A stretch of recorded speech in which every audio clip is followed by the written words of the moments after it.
श्री राम दरबार में हनुमान जी श्री राम जी की सेवा में इतने तन्मय हो गए कि गुरु वशिष्ठ के आने का उनको ध्यान ही नहीं रहा। सभी ने उठकर उनका अभिवादन किया, पर हनुमान जी नहीं कर पाए।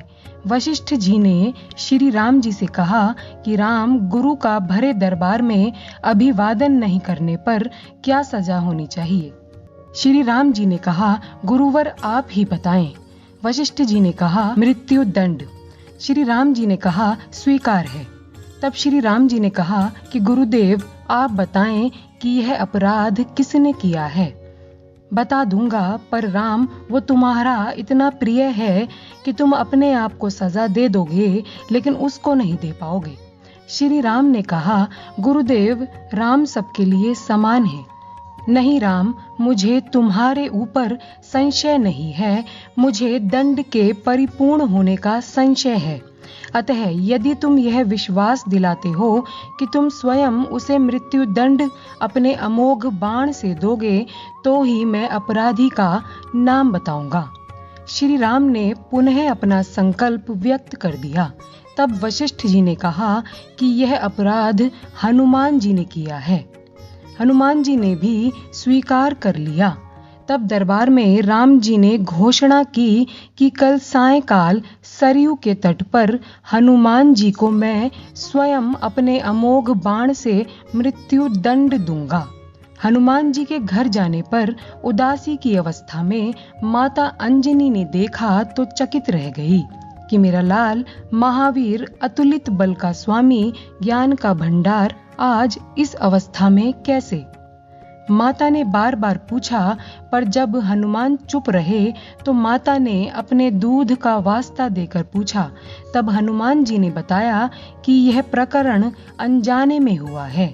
माता, आप जानती हैं कि हनुमान को संपूर्ण ब्रह्मांड में कोई नहीं मार सकता, पर भगवान श्री राम के अमोघ बाण से कोई बच भी नहीं सकता।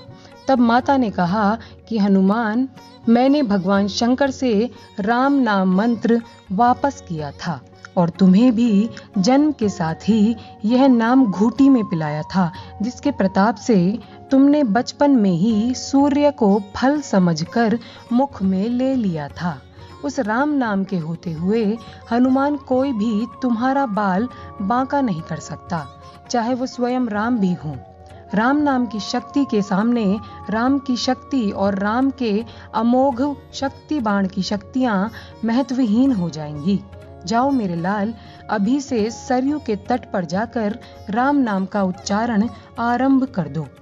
माता के चरण छूकर हनुमान जी सरयू नदी के किनारे राम राम रटने लगे। सायकाल राम अपने संपूर्ण दरबार सहित सरयू तट पर आए। सबको कौतूहल था, क्या राम हनुमान जी को सजा देंगे। पर जब श्री राम ने बार बार राम बाण अपने महान शक्तिधारी अमोघ शक्ति बाण चलाए, पर हनुमान जी के ऊपर उसका कोई भी असर नहीं हुआ, तो गुरु वशिष्ठ जी ने शंका जताई कि राम, तुम अपनी पूर्ण निष्ठा से बाणों का प्रयोग कर रहे हो। तब श्री राम ने कहा, हाँ गुरुदेव, मैं गुरु के प्रति अपराध की सजा देने को अपने बाण चला रहा हूँ। उसमें किसी भी प्रकार की चतुराई करके कैसे मैं वही अपराध कर सकता हूँ। तो तुम्हारे बाण अपने कार्य क्यों नहीं कर रहे। तब श्री राम ने कहा, गुरुदेव, हनुमान राम राम की अखंड रट लगाए हुए है। मेरी शक्तियों का अस्तित्व राम नाम के प्रताप के समक्ष महत्वहीन हो रहा है।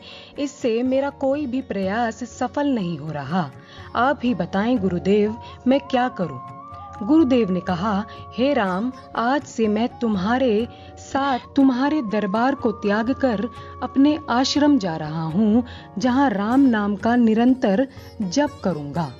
जाते जाते गुरुदेव वशिष्ठ जी ने कहा कि हे राम, मैं जानकर मानकर यह घोषणा कर रहा हूँ कि स्वयं राम से राम का नाम बड़ा है। राम नाम महा अमोघ शक्ति का सागर है। जो कोई जपेगा, लिखेगा, मनन करेगा, उसकी लोक कामना पूर्ति होते हुए भी वो मोक्ष का भागी होगा। मैंने सारे मंत्रों की शक्तियों को राम नाम के समक्ष न्यूनतर माना है। तभी से राम से बड़ा राम का नाम माना जाता है। वो पत्थर भी तैर जाते हैं जिन पर श्री राम का नाम लिखा रहता है।